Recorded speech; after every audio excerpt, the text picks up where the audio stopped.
shapes. This is the tool we use to survey. It's called a transit. And this transit is actually very similar to the one I used back in the 1700s, but I couldn't get a hold of my old one. So I went to the nice people over at Tri-County Rentals, and they have a modern one that they were lending me for this very purpose. So they're good people. They're on Route 11, right there in Martinsburg. So anything you need, you can get it from them, but especially a transit. Now, if you come a little closer, this transit works off a circle, just the way we described it before. And down this thing turns back and forth. You see that, how it turns? And if you look down here, there are actually degree markers. It's very difficult to see because this is small. But let's see if we can get one. There we go.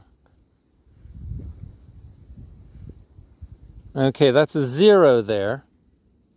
And then if I turn this, go around further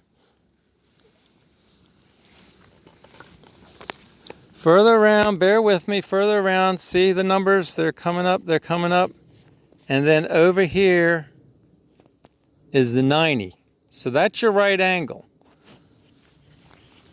So if you're looking at me like this, and I have a transit, if I shoot one line this way and then turn the dial 90 degrees to the next one, I've made a perfect right angle, just like that, like we saw in our squares and our rectangles. So now I want to introduce you to my helper. Over here is an old friend of mine, Chris Gist. And Chris is kind of an old guy who's been an explorer and guide up in the mountains of the Alleghenies of Virginia and North Carolina. And he's going to go with me on some other adventures in the future, especially up to Fort LeBoeuf on Lake Erie. So he's a very handy guy. Get him to help me with everything he can. So right now we're going to show you what we've been laying this big rectangle out. So what we've done is we've laid out a rectangle just like my garden back on the Potomac when I was living in Mount Vernon. And we're going to show you basically what we did. So Chris, go ahead and pull this tape tightly. And what we did first is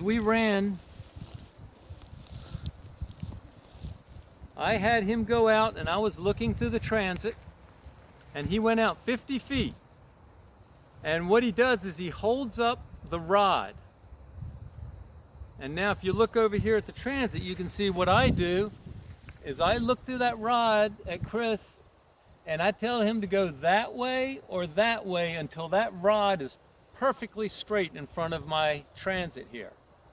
So we did that, and if you look at his feet down there, he's got a stake he drove into the ground. And that's our second point.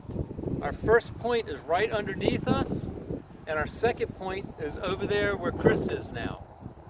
So now to get our right angle, look at the transit again, and here's what we did secondly. So then, Chris, go ahead and walk on over to this next point here with your rod. So then what we did is we went and we turned our transit 90 degrees again, just like this. And we did the same thing. This time we only went 25 feet out. We're doing a rectangle, 50 by 25, 25. So we did the same thing.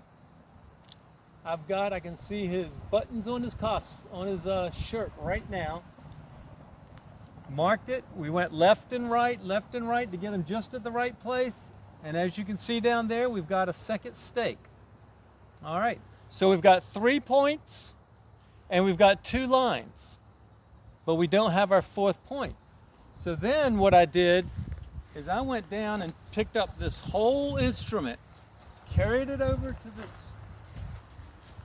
stake here where Chris is, and then I had him go down that way, and Chris, go ahead and go show him where that last stake is. And we did the same thing. I took my transit, turned it around 90 degrees, and I sighted it over there to where Chris is, and he drove his 4th stake there. So now we have 2 equal sides and 4 points. Now, You might have noticed this looks pretty easy. We've got a flat field, no trees in the way. I would say a sunny day, but we didn't get that. Now, can you imagine what it was like when we really went out in the wilderness and did this?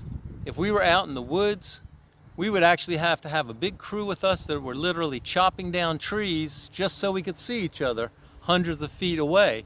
And in fact, we would be trying to see each other 500, 600, even 1,000 feet away. So surveying was very difficult to do in the frontier. We've just shown you a simple idea of surveying. So we hope that gives you some idea about what surveying is really like. And the next time we get together, we're going to start talking about the beginning of my military career. So until then, so long.